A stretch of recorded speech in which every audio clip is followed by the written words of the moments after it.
প্রতীকী স্ট্রাইক এমন অভিনব কর্মসূচি হতে চলেছে আরজিকর ঘটনার বিচার চেয়ে। ইতিমধ্যেই এই ইস্যুতে বন্ধ করেছে বিজেপি।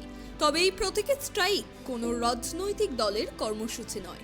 অরাজনৈতিকভাবেই 9 সেপ্টেম্বর হবে। কর্মসূচির নাম 9-9-9। এর আগে রাত দখলের ডাকে হাজার হাজার মানুষ রাস্তায় নেমেছিলেন 14ই আগস্ট।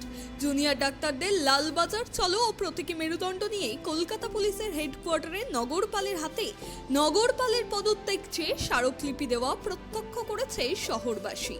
মোমবাতি জেলে প্রতিবাদে জড়ো হয়েছিলেন 8 থেকে 80। এবার কর্মসূচি প্রতীকী স্ট্রাইক। কি হবে তাতে?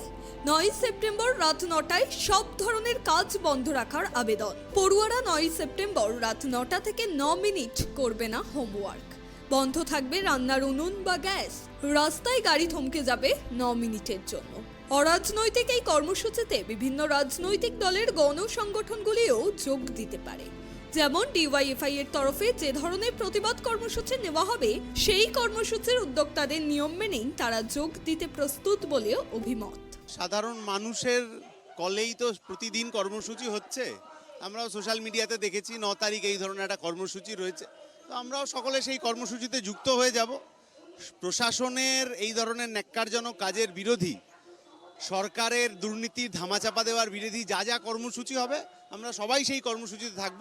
এটা আমাদের সবার কর্মসূচি হিসেবেই হবে। এদিন থেকে বাম ছাত্র যুব মহিলাদের ধর্নায় সকাল 8টা থেকে 10টা অবধি বিকল্প স্বাস্থ্য কেন্দ্র বলে কর্মসূচি শুরু হয়েছে। 9 তারিখ অকুপাই ধর্মতলা মিছিল হবে কলেজ স্কোয়ার থেকে। সামনেই শারদ উৎসব, কিন্তু আমবাঙালির মন নেই সেই দিকে। বিচারের দাবিতে মহালয়ের দিন কিংবা পুজোর দিনগুলিতেও কর্মসূচি নেওয়ার সম্ভাবনাও বাড়ছে।